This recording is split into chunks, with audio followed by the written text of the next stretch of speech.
संगमनेर टंचाई आढावा बैठकीतून विखे पाटलांचा कडक इशारा. नमस्कार, झुंजार न्यूजमध्ये आपले स्वागत. संगमनेर तालुक्यात खतांची जादा दराने विक्री करणाऱ्या दुकानदारांची आता खैर नाही. पुराव्यांसह तक्रार केल्यास अशा दुकानदारांवर कडक कारवाई करण्याचे निर्देश राज्याचे महसूल तथा पालकमंत्री राधाकृष्ण विखे पाटील यांनी दिले आहेत. संगमनेर येथील टंचाई आढावा बैठकीत ते बोलत होते. यावेळी त्यांनी जलजीवन मिशनमधील भ्रष्टाचार, विजेचा प्रश्न आणि शेतकऱ्यांच्या समस्यांवरून अधिकाऱ्यांना चांगलंच फैलावर घेतलं. पाहुयात एक सविस्तर रिपोर्ट. संगमनेर तालुक्याच्या विविध समस्यांचा आढावा घेण्यासाठी मंत्री राधाकृष्ण विखे पाटील यांच्या अध्यक्षतेखाली टंचाई आढावा बैठकीचे आयोजन करण्यात आले होते. या बैठकीला आमदार अमोल खताळ, प्रांताधिकारी अरुण उंडे, तहसीलदार धीरज मांजरे यांच्यासह विविध विभागांचे वरिष्ठ अधिकारी उपस्थित होते. यावेळी विखे पाटील यांनी कृषी विभागाच्या कारभारावर तीव्र नाराजी व्यक्त केली. खतांची लिंकिंग होत असेल किंवा कोणी जादा दराने खत विक्री करत असेल तर शेतकऱ्यांनी पुराव्यासह तक्रार करावी. कोणाचीही गय केली जाणार नाही असा सज्जड दम त्यांनी दिला. तसेच पीक विमा योजनेपासून शेतकरी वंचित राहण्यास तालुका कृषी अधिकारी कारणीभूत असल्याचा ठपका ठेवत त्यांच्या कार्यपद्धतीत सुधारणा करण्याचे निर्देशही दिले. या बैठकीत जलजीवन मिशन योजनेचा मुद्दा चांगलाच तापला. अनेक गावांमध्ये पाईप न टाकताच देयकी काढली गेल्याची धक्कादायक बाब समोर आली आहे. विशेषतः घुलेवाडी ग्रामस्थांनी केलेल्या तक्रारींची दखल घेत मंत्री महोदयांनी स्वतंत्र यंत्रणेमार्फत या कामांची चौकशी करून अहवाल सादर करण्याचे आदेश दिले आहेत. भ्रष्ट कारभार करणाऱ्या अधिकाऱ्यांवर आता कारवाईची टांगती तलवार आहे. नामदार विखे पाटील म्हणाले की निळवंडे आणि प्रवरा लाभक्षेत्रात पाण्याचे योग्य नियोजन केल्यामुळे टंचाई जाणवली नाही. साकूर भागातील पाणी प्रश्न सोडवण्यासाठी 100 कोटींच्या उपसा सिंचन योजनेचा प्रस्ताव तातडीने मंजूर केला जाईल. तसेच भोजापूर प्रकल्प आता वैतरणा गोदावरी नदीजोड प्रकल्पात समाविष्ट झाल्याने निधीचा मार्ग मोकळा झाला आहे. दुसरीकडे तालुक्यात वाढलेल्या भारनियमनाबाबत वीज वितरण कंपनीचे कार्यकारी अभियंता प्रदीप वत्तमवार यांनी स्पष्टीकरण दिले. फिडरवरील वाढता भार कमी करण्याचे काम युद्धपातळीवर सुरू असून लवकरच वीज प्रश्न मार्गी लागेल असे त्यांनी सांगितले. या बैठकीत विकासाची दुसरी बाजूही समोर आली. आमदार अमोल खताळ आणि विखे पाटील यांच्या प्रयत्नांमुळे तालुक्यात 13,000 घरकुलांना मंजुरी मिळाली आहे. लाभार्थ्यांच्या सोयीसाठी एका टोल फ्री क्रमांकाचे विमोचनही यावेळी करण्यात आले. महायुती सरकारने 36,000 कोटींची कर्जमाफी आणि 48,000 कोटींचे वीज बिल माफ करण्याचा ऐतिहासिक निर्णय घेतला आहे. केवळ तक्रारी करू नका, तर सरकारने केलेली लोकहिताची कामे जनतेपर्यंत पोहोचवा, असे विखे पाटील म्हणाले.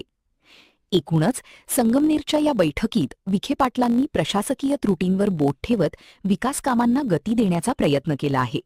आता दोषी दुकानदारांवर आणि कामचुकार अधिकाऱ्यांवर काय कारवाई होते याकडे सर्वांचे लक्ष लागले आहे. ताज्या बातम्यांसाठी पाहत रहा झुंजार न्यूज. आज एसआयआरच्या संबंधामध्ये आज विस्तारित चर्चा आपल्या झाली आणि अनेक चांगल्या सूचना आपल्या BLA-1 BLA-2 चे जे आज पदाधिकारी उपस्थित आहेत त्यांनी सुद्धा चांगल्या सूचना केलेल्या आहेत.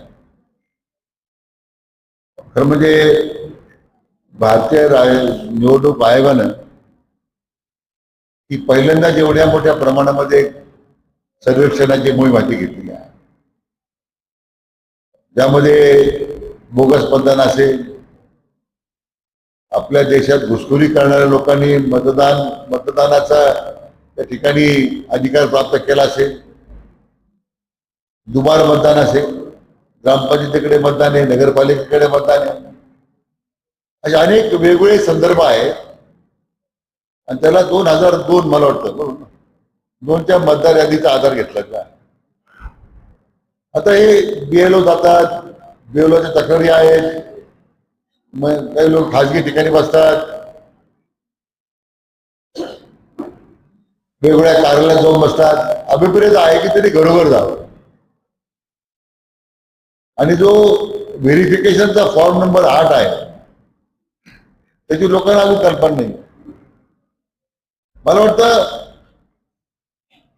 पुढे आणखी जागरूकता करण्याची आवश्यकता आहे, कारण वेळ कमी आहे. सुदैवानं निवडणूक आयोगानं आताही मला वाटतं मर्यादा 9 ऑगस्ट 8 ऑगस्ट पर्यंत पोस्टपोन केलेली आहे, मुदतवाढ दिलेली आहे. अजूनही काही भागामध्ये 40%, 50% इतकं असंच काम झालेलं आहे, 60% काम झालेलं आहे. हे कार्यकर्त्याची जबाबदारी आहे. ते बेरोला काय पडलेलं नाही, तो आज उद्या बदलून जाईल दुसरीकडे. काम केलं नाही ती कारवाई होईल, निलंबित होईल, बदलून जाईल, तुम्ही कुठे जाणार? तिथंच राहणार ना.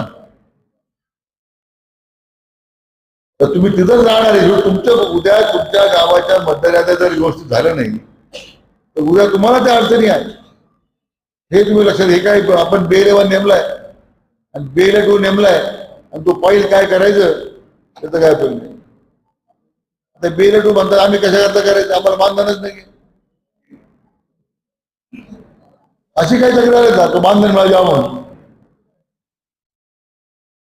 हे काय मानधनाचं काम नाही. हे आपल्या देशाच्या निवडणूक आयोगाने दिलेली मतदार यादीच्या पुनर्निरीक्षणासाठी ही संधी आहे.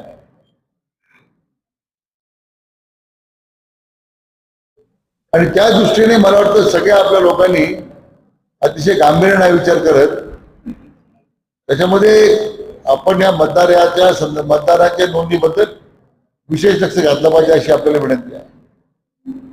एक पश्चिम बंगालचं उदाहरण जे आपल्या समोर आहे की जवळजवळ 1 कोटीपेक्षा जास्त मतदारांचं नाव मतदार यादीतून SIRच्या माध्यमातून काढण्यात आलं.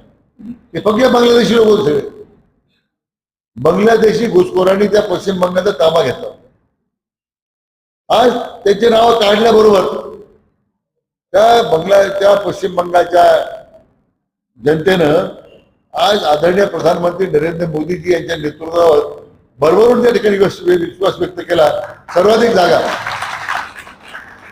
पश्चिम बंगालच्या इतिहासामध्ये भारतीय जनता पक्षाने त्यांच्या युतीला त्या ठिकाणी मिळाला. त्यामुळे लक्षात घेतलं पाहिजे की केवळ पश्चिम बंगाल जर आपल्या समोर डोळ्यात अंजन घालण्यासारखं आहे. त्यासाठी आपण आपल्या गाव पातळीवर केवळ तोच एक मुद्दा नाही आहे घुसखोरीचा. पण मी म्हटलं तुम्हाला मतदान आहे, मयत मतदान आहे, काही लोकांचे 3-3 ठिकाणी नाव आहेत.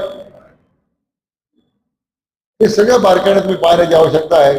आपल्या आमदार महोदयांचं कार्यालय त्यासाठी कार्यरत आहे, त्यांनी अधिकारी नेमलेले आहेत. तुम्हाला कधी अडचण वाटली त्यांच्या कार्यालयाशी संपर्क करा. ताबडतोब दखल घेऊन त्या संख्येचं निरसन करता येईल आपल्याला. हे काम आपल्याला अतिशय गांभीर्यपूर्वक येत्या काही 8-10 दिवसामध्ये करण्याची आवश्यकता आहे. वेळ कमी आहे. आणि मला खात्री आहे की निश्चितपणे या आढावा बैठकीच्या निमित्तानं ज्या ज्या उणिवा समोर आल्या, ज्या ज्या शंका आपल्या मनामध्ये होत्या, त्या शंकेचं निरसन मान्य प्रांताधिकारी महोदयांनी केलेलं आहे. अजूनही त्याच्यामध्ये तुम्हाला काही वाटत असेल की आणखी काही माहिती आपल्याला पाहिजे की आपल्या आमदार महोदयांच्या कार्यालयाशी किंवा प्रांत कार्यालयाशी आपण संपर्क करून आपल्या शंकेचं त्या ठिकाणी निवारण करू शकतो. जो मतदार जिल्ह्याच्या बाहेर आहे त्याच्यावरती तुम्हाला महत्वाचं काम करणं गरजेचं आहे. आज आपल्याला मुदतवाढ आल्यामुळं एक चांगल्या पद्धतीने होणार आहे. तक्रारी करण्यापेक्षा स्वतः भेटवरती जाणं आपल्याला जबाबदारीने काम करावं लागेल. पुढचे काही दिवस मी मागच्या 8 दिवस कुठल्याही गावामध्ये कार्यक्रमाला गेलो नाही. कार्यक्रमासाठी वेळ दिली नाही, बरेचसे उद्घाटन बाकी, परंतु मी स्पष्ट सूचना दिल्या होत्या आपल्या कार्यकर्त्यांना का त्यांनी जोपर्यंत SIRचं काम चालू आहे तोपर्यंत त्याच्या गावामध्ये थांबलं पाहिजे. थोडा वेळ दिला तर तसं तुम्ही बघितलं असेल बंगालसारख्या ठिकाणी 85 लाख बोगस मतदान बाहेर निघालं, ते रद्द करण्यात आलं. येणाऱ्या पुढील कालावधीमध्ये मला खात्री आहे, विश्वास आहे संगमनेरमध्ये सुद्धा एक मोठ्या प्रमाणात एक बोगस मतदान नोंदवलं गेलं होतं. याच्यावरती जर आपण चांगल्या पद्धतीने लक्ष दिलं तर 20-22 हजार मतदान हे निश्चित त्याच्यातून कमी झाल्याशिवाय राहणार नाही. त्यामुळं ज्या काही अडचणी तुम्हाला वेळ संदर्भात असतील हे काम करताना असं ऋषिकेशमुळे आपला पूर्ण वेळ कार्यकर्ता त्यासाठी वेळ देतो. भैया परदेशी सुद्धा आपला त्या दृष्टीने काम करतो. त्यामुळे आपल्या ज्या काही तक्रारी अडचणी समस्या आहेत ते सारे संदर्भात त्या निश्चित आमच्यापर्यंत पोहोचवा. परंतु आपली जबाबदारी आजपासून अजून पुढे आपल्याला वेळ मिळालेला आहे. आज 55% पर्यंत गेलं हे निश्चितच समाधानकारक नाही. आज आपल्याला 100% त्याचं काम करायचं आणि 100% काम करताना आता शाकूर पाटा भागात सकाळी होतो त्या भागातील काही लोकांनी सांगितलं की भाऊ आमचं मतदानात नाव साकूरमध्ये बी आहे आणि मनसर साईडला सुद्धा आहे. तर त्यावेळेस तुमची आमची जबाबदारी राहणार आहे की ते नाव साकूरमध्ये ठेवलं पाहिजे. ज्यावेळेस आपल्याला BLO विचारतील त्यावेळेस एक नाव कुठं तरी ठेवायचं, तर ते आपल्याला आपल्या मतदारसंघासाठी ठेवता आलं पाहिजे. आपला मित्रपरिवार असेल, आपला नातेवाईक असेल, यांचं सुद्धा मतदार यादीतलं नाव जर त्यांचा ऍड्रेस आपला संगमनेरचा आहे, फक्त नोकरीनिमित्त कामानिमित्त बाहेर आहे, तर ते मतदान आपलं वाढलं पाहिजे. या दृष्टीने प्रयत्न आपल्याला होणं गरजेचं आहे. त्यामुळं आज या टंचाई आढावा बैठकानिमित्ताने आदरणीय आमदार राधाकृष्ण विखे पाटील साहेबांनी आपल्याला वेळ दिला, त्याबद्दल साहेबांचाही मी आभार मानतो. आणि आपल्या सर्वांना नेहमी साहेबांचं मार्गदर्शन होत असतं, त्यामुळं साहेबांचे पुन्हा आभार मानतो. धन्यवाद. जय हिंद.